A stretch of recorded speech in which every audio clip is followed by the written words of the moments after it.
Why should you start your own show?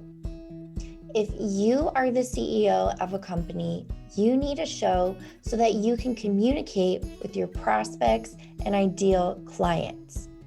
If you don't have one, then there's no way to transfer the knowledge that's in your head and give value to prospects and clients so that they can trust you more.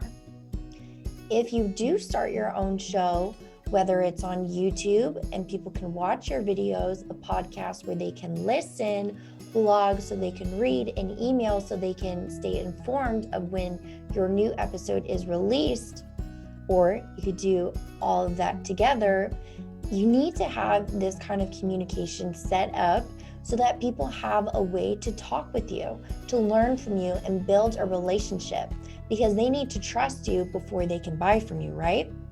So let's look at it this way. If you don't have your show and you don't have this communication set up, well, your competition likely does. When your prospect is out there shopping for somebody to purchase from, who are they going to pick? Are they going to binge your content that doesn't exist, or the content of your competitor that does exist? A mentor of mine once said that the company that has bingeable content will win the sale.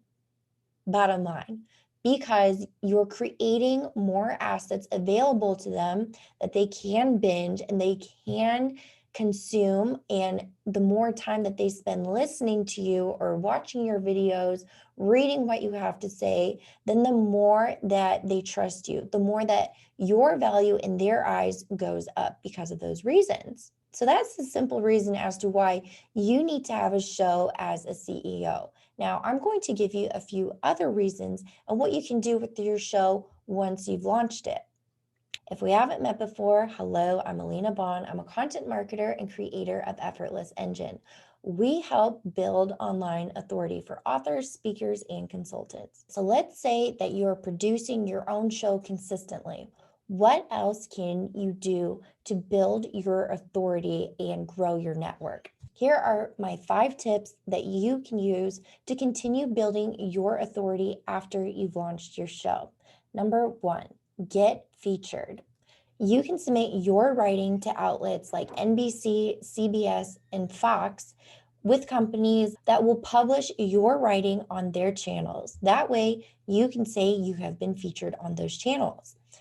If you have been featured on those channels for that topic, then the perception of you being an expert on that topic is increased dramatically, because they're not going to publish just anybody who's talking about anything, right? So the first thing I would do is get featured. The next thing that you can do is get interviewed. Now, I recommend that you get interviewed on podcasts in your niche, in your industry. And this way, you know that you're talking to people who are already looking for services and content like what you provide, right?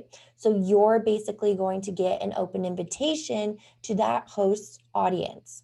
So I would create a strategy on how to get interviewed on podcasts. And you can actually look at the link below. I have an episode with my friend Christina, who runs a whole agency just getting people booked on podcasts. The next thing you can do is publish a book, right? Because who else would be an expert on a topic than the author of a book about that topic? So another strategy you can use is, while you're creating all of your episodes for your own show, at the end of it, get all of those episodes transcribed and you can organize it into a book. My 4th tip that I recommend you do is interview others on your show.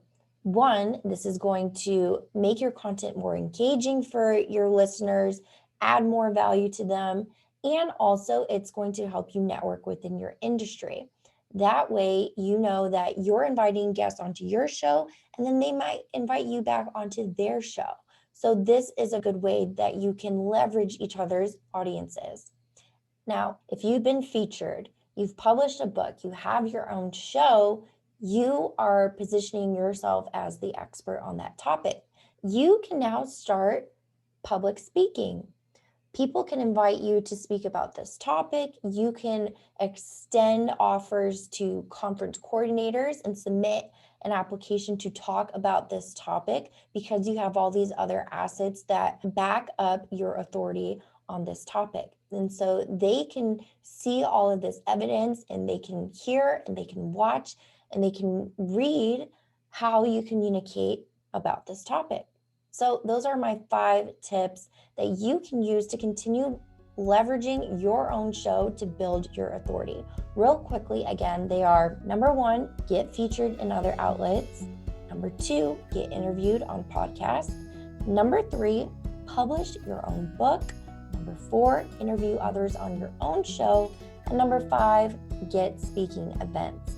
And there you have it, everyone. I've hoped you've enjoyed this show. I hope it's short, sweet, gives you something to take action on. And if you have any questions, just let me know. You can reply back or leave a comment below, and I'm happy to discuss. And if you would like to talk about your content marketing strategy with me, please check out effortlessengine.com. We'll help you power your message into new territory. What are you waiting for? The world is waiting to join your journey.